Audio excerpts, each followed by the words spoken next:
Olá pessoal, tudo bem com vocês? Eu espero que sim. Pela graça de Cristo Jesus, nós estamos vivos. Glória a Deus por isso. E hoje é um dia muito especial para mim, porque é o aniversário de 90 anos do meu pai. Eu glorifico a Deus pela vida dele, por ele estar vivo, eu poder compartilhar isso com vocês e poder vivenciar isso ao lado do meu pai. Que Deus abençoe ele grandemente, como sempre tem abençoado. Pois como diz em Salmos 119, capítulo 105, lâmpada para os meus pés é a tua palavra e luz para os meus caminhos. E isso é uma verdade na vida do meu pai. Ele tem pautado os seus passos desde que eu o conheço na palavra de Deus. A nossa leitura de hoje está no livro de 2 Reis, capítulos 23, 24 e 25. Vamos iniciar então a nossa leitura, 2 Reis, capítulo 23. Então o rei mandou reunir junto de si todos os anciãos e autoridades de Judá e de Jerusalém. O rei dirigiu-se ao templo do Senhor, acompanhado de todos os homens de Judá, os moradores de Jerusalém, os sacerdotes, os profetas e todo o povo, dos mais jovens e simples aos mais idosos e influentes cidadãos. E leu com grande voz diante deles todas as palavras do livro da aliança que tinha sido achado na casa de Yahvé. Então o rei colocou-se em pé junto à coluna e celebrou uma nova aliança com o Senhor, comprometendo-se a seguir Yahvé e a obedecer de todo o coração e de todo o entendimento aos seus mandamentos, aos seus preceitos e aos seus decretos, confirmando assim as palavras da aliança escrita naquele livro, e da mesma forma todo o povo firmou compromisso com essa aliança. O rei também ordenou que o sumo sacerdote Ilquias, os sacerdotes da segunda ordem e os guardas da entrada retirassem da casa de Yahvé todos os objetos que tinham sido feitos em adoração e homenagem aos deuses Baal, Azerá e a multidão de astros, chamados de exércitos celestes, e os queimou fora de Jerusalém, nos campos de Cedron, e levou as cinzas deles para Betel. Destituiu todos os falsos sacerdotes, homens pagãos, que os próprios reis de Judá haviam nomeado para queimarem incenso sagrado sobre os altares idólatras das colinas nas cidades de Judá e ao redor de Jerusalém, como também os que queimavam incenso a Baal, ao sol, à lua, aos planetas e a todo o exército do céu. Também tirou da casa do Senhor o poste idólatra e sagrado, que mandou levar para fora de Jerusalém até o vale de Cedron, no qual queimou e o reduziu a cinzas, que lançou sobre as sepulturas do povo. Da mesma forma, derribou os aposentos dos prostitutos religiosos, conhecidos como sodomitas, e que ficavam nas dependências do templo do Senhor, local onde as mulheres trabalhavam, tecendo as roupas usadas nos cultos de adoração à deusa Azerá.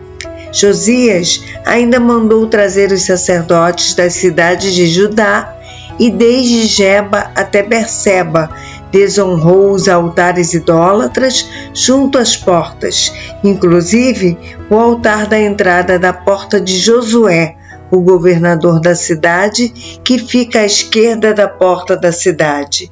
Embora os sacerdotes dos altares não servissem no altar de Yahvé em Jerusalém, comiam pães sem fermento junto com os sacerdotes, seus colegas.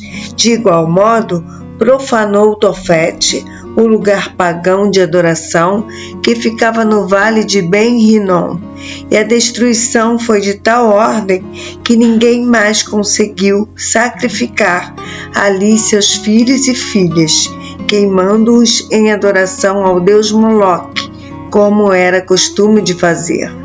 Exterminou todos os cavalos que os reis de Judá tinham consagrado ao deus Sol e que ficava na entrada da casa de Iavé, próximo da sala de um oficial chamado Natan-Meleque. Também queimou todas as carruagens dedicadas ao culto do Sol.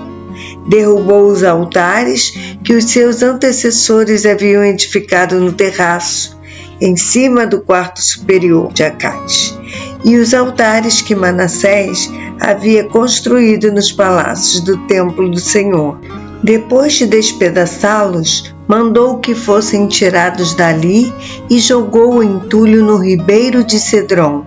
O rei desonrou também os altares das colinas, conhecidos como lugares altos, situados a leste de Jerusalém, ao sul do Monte das Oliveiras, também chamado de Monte da Destruição e Monte do Pecado, os quais Salomão, o próprio rei de Israel, tinha mandado construir em homenagem a Astarote, o abominável deus dos Sidônios, a Quemos, o abominável deus dos Moabitas, e a Milcom, o abominável deus dos Amonitas.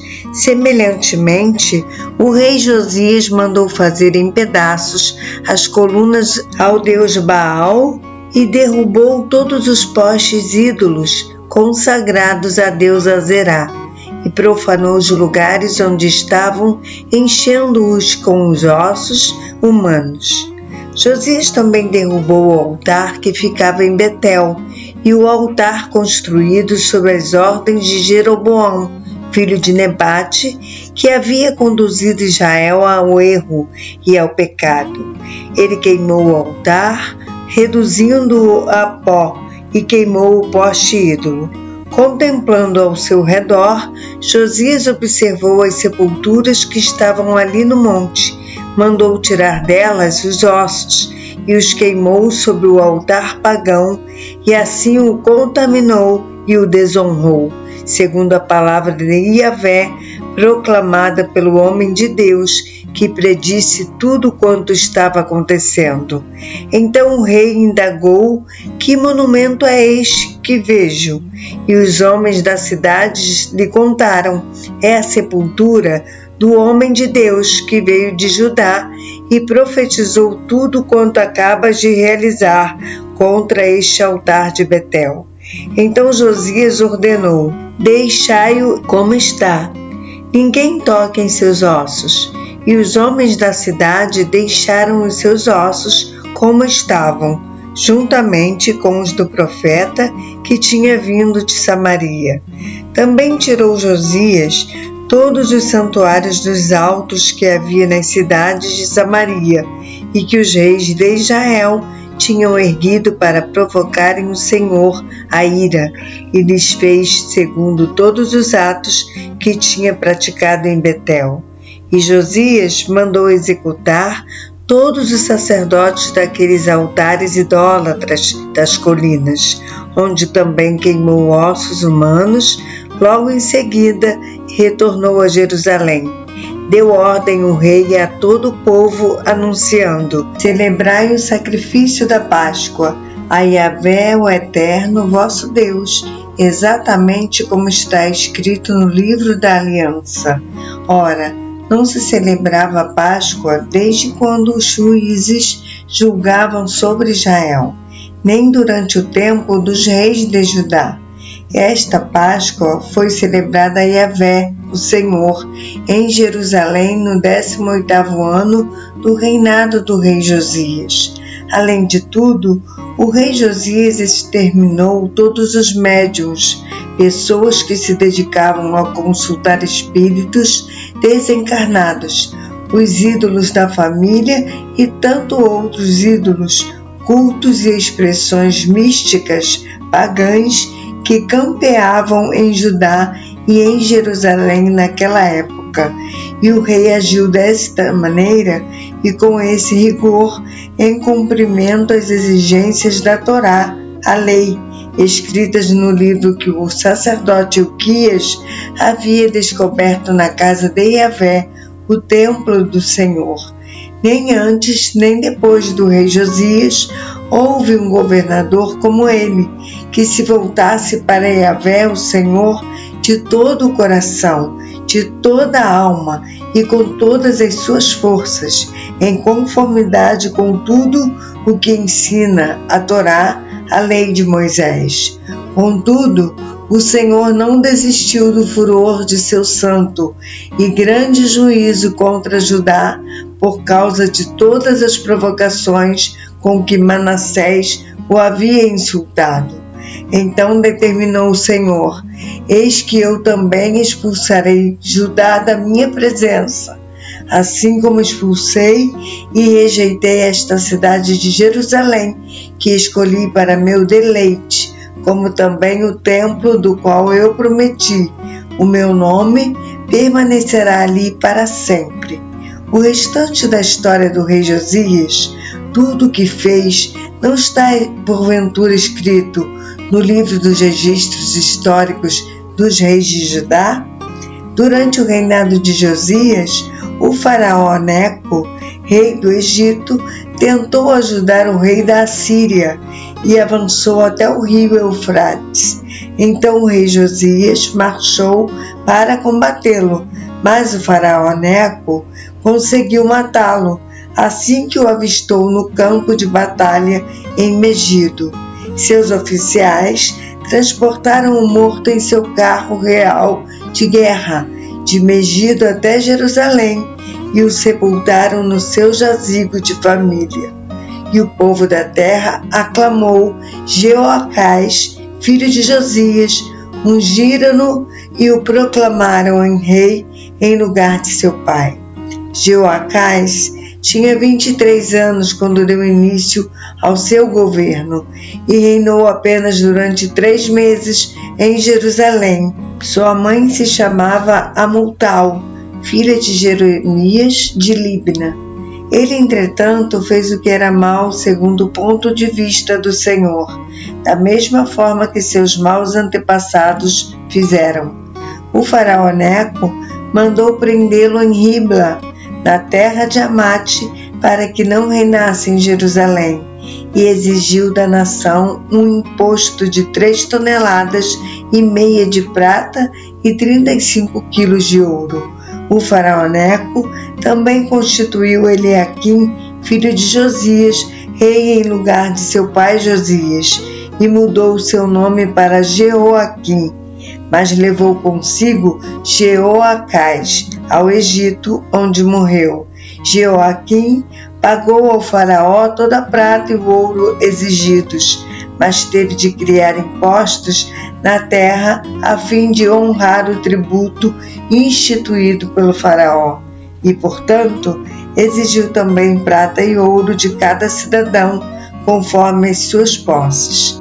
Jeoaquim tinha 25 anos quando começou a reinar e governou 11 anos em Jerusalém.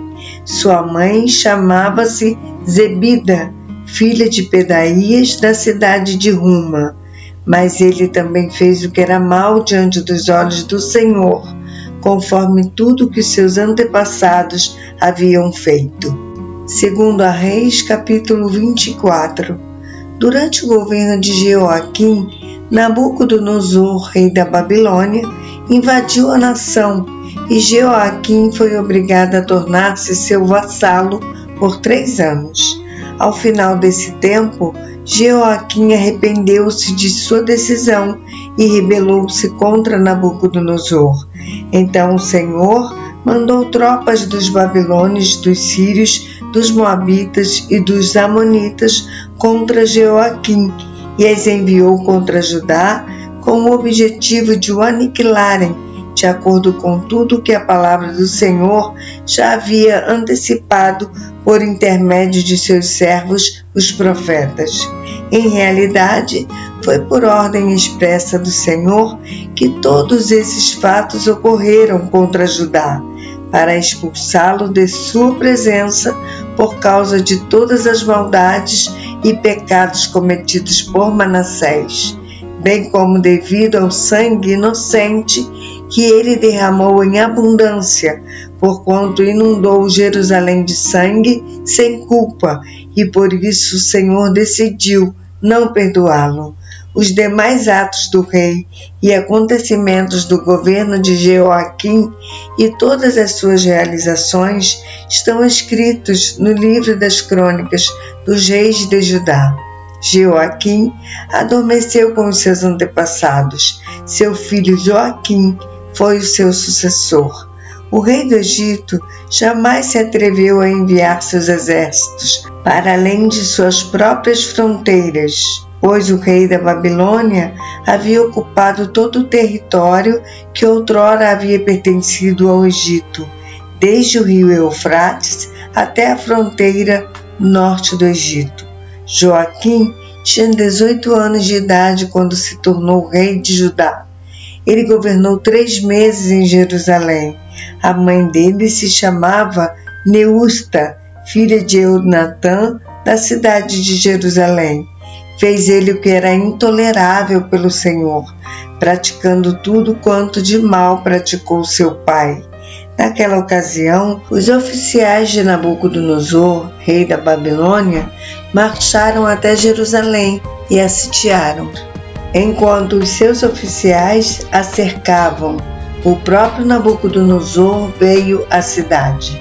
Então Joaquim, rei de Judá, sua mãe, seus conselheiros, seus nobres e seus servos se entregaram. Todos se renderam a ele. Assim, no 8º ano do reinado do rei da Babilônia, Nabucodonosor tomou Joaquim e seu povo e os levou como prisioneiros.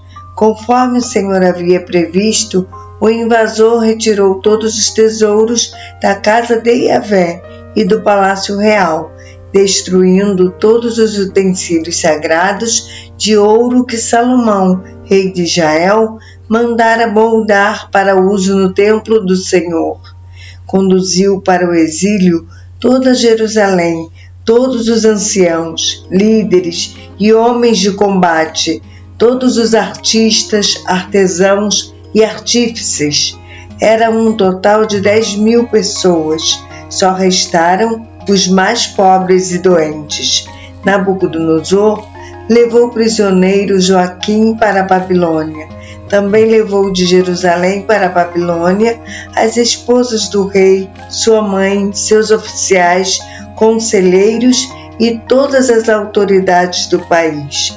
O rei da Babilônia também levou cativo para a Babilônia toda a força militar de Judá, composta de 7.000 homens preparados para a guerra, homens fortes e treinados, além de 1.000 artífices e artesãos. Obrigou Matanias, tio de Joaquim, reinar em seu lugar e mudou seu nome para Zedequias. Tinha Zedequias a idade de 21 anos quando começou a reinar e governou 11 anos em Jerusalém. Sua mãe se chamava Amutal e era filha de Jeremias de Libna. Ele praticou o que o Senhor reprova, tal como fizera Jeoaquim. Entretanto, foi devido ao juízo severo e à ira do Senhor que tudo isso aconteceu ao povo de Jerusalém e de Judá. Finalmente, foram todos expulsos da sua presença, até que, depois de certo tempo, o rei Zedequias promoveu uma revolução contra o rei da Babilônia. Segundo Reis, capítulo 25. Aconteceu que no 9º ano do reinado de Zedequias, no dia 10 do 10º mês, Nabucodonosor, rei da Babilônia, atacou Jerusalém com todo o seu exército e a sitiou. Construiu rampas de ataque ao redor de toda a cidade. Assim, Jerusalém foi mantida sob forte cerco militar inimigo até o 11º ano do reinado de Zedequias. No 9º dia do 4º mês, a fome em toda a cidade havia se tornado tão severa que não havia absolutamente mais nada com que o povo pudesse se alimentar. Então a muralha da cidade foi rompida e todos os soldados fugiram durante a noite pelo caminho da porta entre os 2 muros, a qual estava junto ao jardim do rei, porque os babilônios sitiavam a cidade toda em toda a volta e o rei fugiu em direção ao Arabá, o vale do Jordão. Mas o exército dos babilônios perseguiu o rei e o alcançou nas campinas de Jericó. Contudo, todo o exército se dispersou. Então prenderam o rei e o conduziram a Ribla, diante do rei da Babilônia, que lhe determinou sua sentença. Degolaram os filhos de Zedequias à vista do próprio pai. Logo em seguida, perfuraram seus olhos, prenderam-no com correntes de bronze e o levaram para a Babilônia. No dia 7 do 5º mês do 19º ano do governo do rei da Babilônia, Nabucodonosor, seu comandante da guarda imperial e conselheiro pessoal, Nebuzaradão, partiu para Jerusalém. Assim que chegou à cidade, incendiou o templo do Senhor e o palácio real. Queimou também todas as casas de Jerusalém e todos os edifícios importantes. E todo o exército dos babilônios que acompanhava o comandante Nebuzaradão colocou abaixo os muros ao redor de Jerusalém. Em seguida, Nebuzaradão e seu exército levou cativo o restante do povo que havia permanecido na cidade, todos os desertores que já haviam passado para o lado do rei da Babilônia e o resto da multidão. Contudo, o comandante deixou para trás o povo mais pobre da nação, como os que trabalham nas vinhas e na lavoura em geral. Além disso, os caldeus destruíram as colunas de bronze que ficavam no templo do Senhor, como também os suportes e o tanque de bronze que estavam guardados no interior da casa de Yahvé, e levaram todo o bronze para a Babilônia. Da mesma forma, tomaram as caldeiras, as pás, os cortadores de pavio, as vasilhas e todos os utensílios sagrados de bronze com que se ministrava o serviço religioso no templo. O comandante da guarda imperial levou também os incensários e as bacias de aspersão, tudo que era feito de ouro puro ou de prata. O bronze das 2 colunas do tanque e dos suportes que Salomão tinha mandado fazer com arte para o templo do Senhor eram mais pesados do que se podia pesar com os instrumentos da época. A altura de uma coluna era de 8 metros e 10 centímetros. O capitel de bronze no alto de cada coluna tinha 1 metro e 35 centímetros de altura e era decorado com uma fileira de romãs de bronze ao redor. O comandante da guarda levou também Seraías, o chefe dos sacerdotes, Sofonias, o vice-sacerdote, e os 3 guardas do portão da entrada. Levou um oficial da cidade, responsável pelos soldados de batalha, e 5 oficiais do rei que ainda permaneciam na cidade, como também o secretário do exército, principal líder e coordenador do sistema de alistamento militar no país, e mais 60 homens do povo. O comandante Nebuzaradão conduziu todos os cativos à presença do rei da Babilônia em Ribla, e o rei da Babilônia em Ribla determinou a execução sumária de todos os prisioneiros de Jerusalém. Assim Judá foi para o exílio, para longe de sua terra.